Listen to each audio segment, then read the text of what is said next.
સુરેન્દ્રનગરના મહેતા માર્કેટમાં તેલના વેપારીઓને ત્યાં પુરવઠા વિભાગ દ્વારા દરોડા પાડવામાં આવ્યા હતા। દરોડા દરમિયાન તેલના વેપારીઓને ત્યાં અનેક ગેરરીતિઓ બહાર આવી છે। એક્સપાયર થયેલા 50થી વધુ તેલના ડબ્બા ઝડપાયા હતા। વેપારીઓ દ્વારા ગુજરાત રાજ્ય ખાદ્ય આવશ્યક ચીજવસ્તુઓ ધારાનો ભંગ કરવામાં આવતો હોવાની અને તેલની ખરીદી તેમજ વેચાણના રજીસ્ટર નિભાવવામાં ન આવતા હોવાની વિગતો બહાર આવી છે। સાથે જ વેપારીઓને ત્યાંથી તેલના નમૂના પણ લેવામાં આવ્યા હતા। દરેક વેપારીએ જે વેપારીઓ માટેનો કંટ્રોલ ઓર્ડર છે 1977નો ગુજરાત આવશ્યક ગુજરાત વેપારીઓ આવશ્યક ચીજ વસ્તુ વેપારીઓના નિયમન કરવા બાબતનો હુકમ 1977 જે પુરવઠા વિભાગ દ્વારા બહાર પાડવામાં આવેલ છે અને એ હુકમ અસ્તિત્વમાં છે।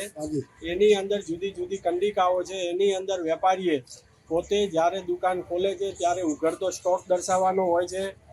વેપારીએ ફરજિયાતપણે બિલ આપવાનું હોય છે। ખરીદીના બિલો નિભાવવાના હોય છે। વેચાણના બિલો નિભાવવાના હોય છે। જે સ્ટોક છે એ સ્ટોક અહીંયા પ્રદર્શિત કરવાનો હોય છે। ભાવ પણ પ્રદર્શિત કરવાનો હોય છે કે આ તેલના ડબ્બાના આટલો ભાવ છે, આનો તેલનો આટલો ભાવ છે। એ ભાવ અહીંયા ગ્રાહકો જોઈ શકે તે રીતે પ્રદર્શિત કરવાનો હોય છે।